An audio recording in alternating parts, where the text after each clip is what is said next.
Okay, we're getting close to the climax of the story. So we have a number of chapters where we're going to be in the tunnels with Peter and Molly and company, and we'll see where the story takes us. But we're getting close to that one giant chapter at the end where usually is the climax, where it's the most exciting. So this is called The Tunnel in the Tunnel. Once again, it was Peter's job to scout ahead. The others remained outside at the rear of the Abbey as he took to the air and flew along the river up to the Westminster Bridge. He rose several hundred feet so that he was shrouded by the night fog. Then, following Ted's directions, he flew along Bridge Street until he figured he was above the underground entrance. Slowly he descended until he could just make out the stairway leading down to the station. He smiled grimly at what he saw. Although the underground was not running, for it was past midnight, there were 4 policemen around the stairway, clearly standing guard. Peter flew quickly back to the others and reported what he'd seen. "It would appear you guessed correctly, Wendy," said Patrick. "Something's going on down there." "Yes," she said, "but how do we get past the police?" "Carl and I can deal with the bobbies," said McGill. "You don't plan on harming them, do you?" "No, of course not," said McGill, sounding a bit disappointed. He reached into his coat and pulled out a coil of rope. "Give us 5 minutes." He grunted something to Carl, and the two of them disappeared into the night. The others waited, saying little, and finally Patrick said, "I guess it's been about 5 minutes." They walked around to the front of the Abbey, then up to the Bridge Street, and Peter led the way. They approached the underground entrance from the opposite side of the street. Where Peter had earlier seen the 4 bobbies, there was now not a soul. They crossed the street and looked down the stairway. It was deserted. "Down here," McGill called. They hurried downstairs, and at the bottom was a metal security fence that had been broken open, apparently by Carl. Passing through it, they found themselves in the station's ticket hall. McGill stood next to the 4 bobbies, who were seated on the floor leaning against the ticket booth, tied hands and feet with their arms behind them. They were looking warily at Carl, who sat next to McGill, looking back at them. Patrick approached the bobbies. "Good evening, officers," he said. "You better untie us right now," snarled one. I'm afraid we can't do that, but I'm certain somebody will find you down here once the trains start running. Meanwhile, I don't suppose you'd be willing to tell us where we might find the entrance to the tunnel being dug beneath Westminster Abbey." The 4 bobbies glared at Patrick. "Apparently not. Then we'll just have to find it on our own." He turned to go follow.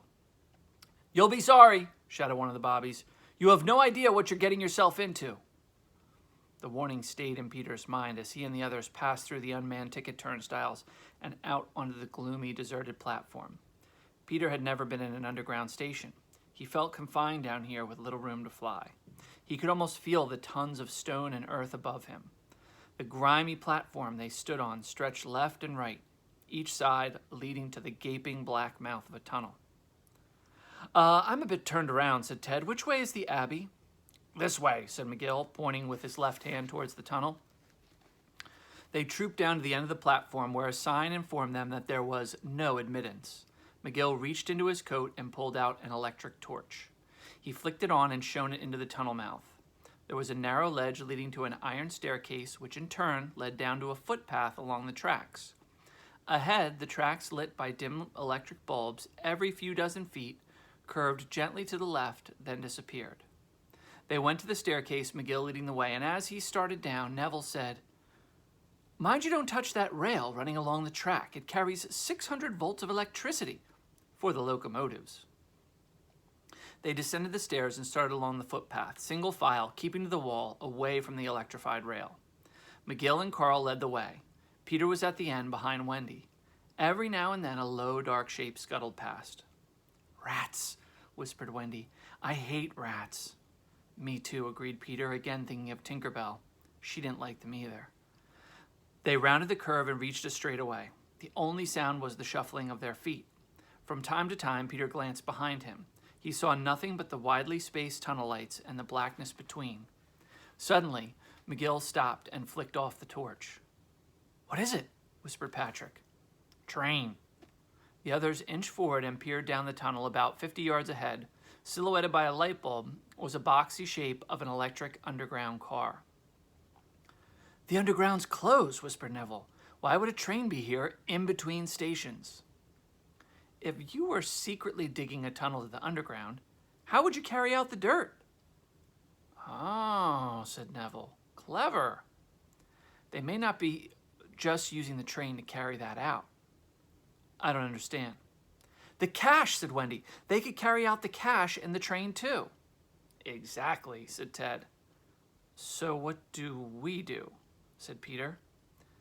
I think we should go have a look, said Patrick, but carefully.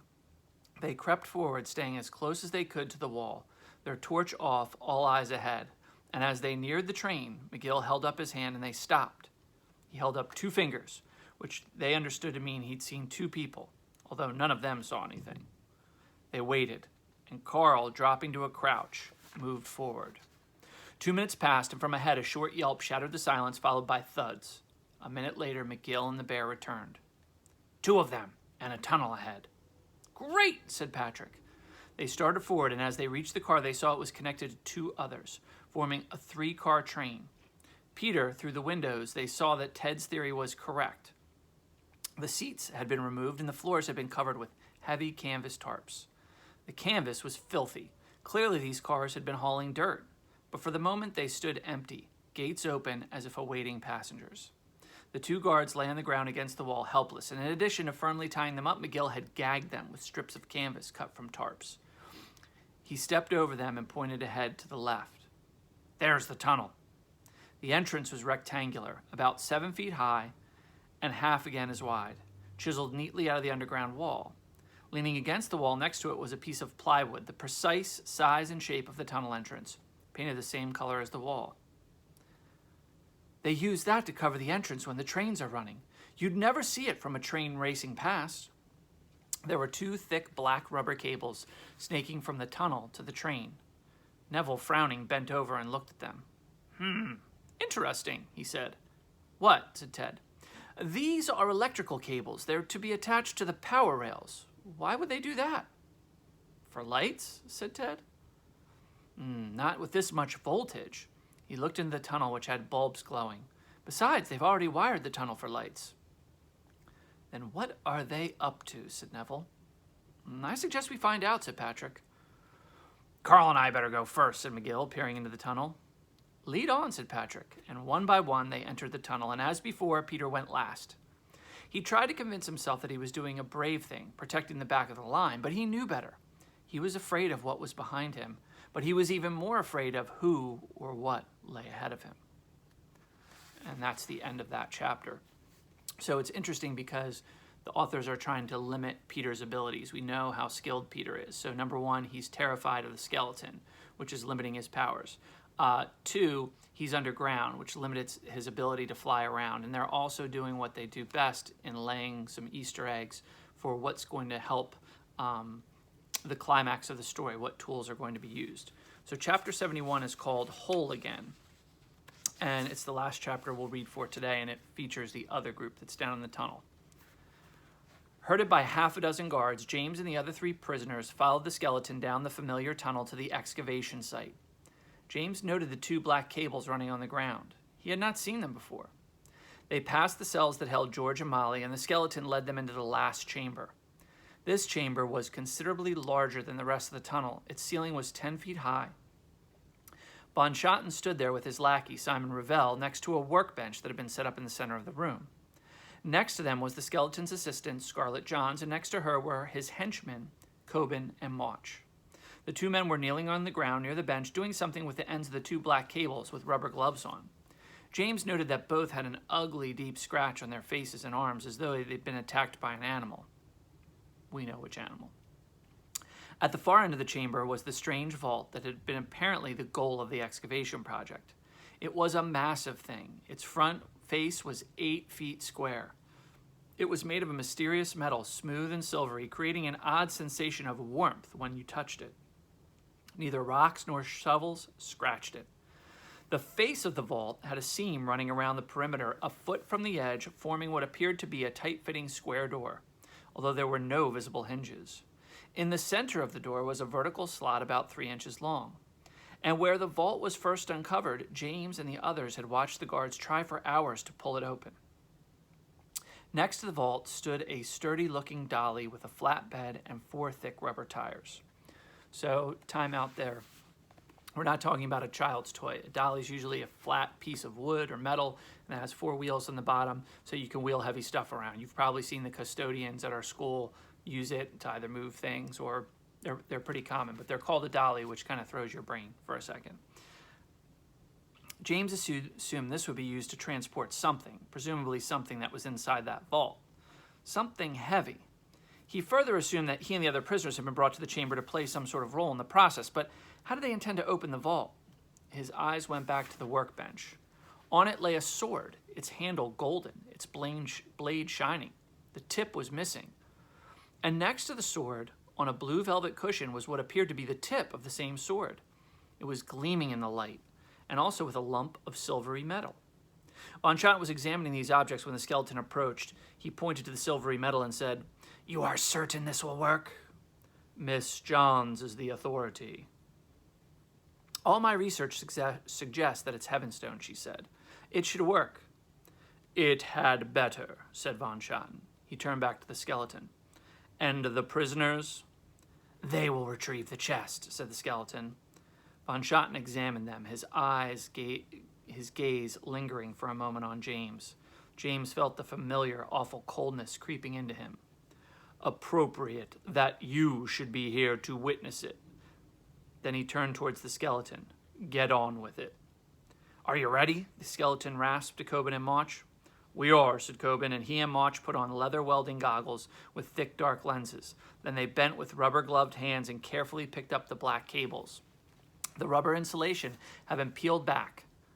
They kept the clamps together, and then when they placed it, he lifted the sword tip from the velvet cushion and positioned it at the end of the blade, fitting the 2 pieces together. Kobin picked up the Heavenstone, then attached a clamp to it. "If you don't want to be blinded, you better look away." Everyone turned away, except for the 2 goggled men and Von Schotten, who kept his dark lenses fixed on the sword. They bent over, and with a sharp buzzing sound and a brilliant burst of light, they heated it up to more than 6,000 degrees. The lower end of the stone melted, and the molten metal flowed down the arc, fusing the sword and the tip together. It was done in seconds. Kobin pulled the stone away. The arc stopped instantly, leaving an acrid smell in the air. Mauch detached the clamp from the sword, and he and Kobin set the cables down the dirt floor, keeping them well apart.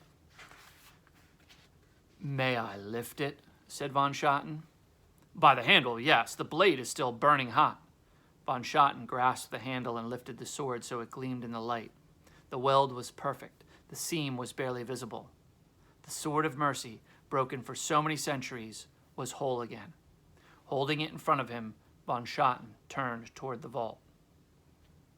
So you can kind of anticipate, now that the sword is whole, what Von Schotten is going to do with that sword in the vault. And of course, the authors are so kind to us, and they cut the scene right as he's about to open the vault. So we figured out where Peter's headed today. We got some updates on Von Schotten. There's one group left we want to address with that's in the underground, and that is Molly and George. And they'll be coming up with in the next chapter, along with that typical giant Peter chapter where everybody gets together. So should be some good reading in the next couple days.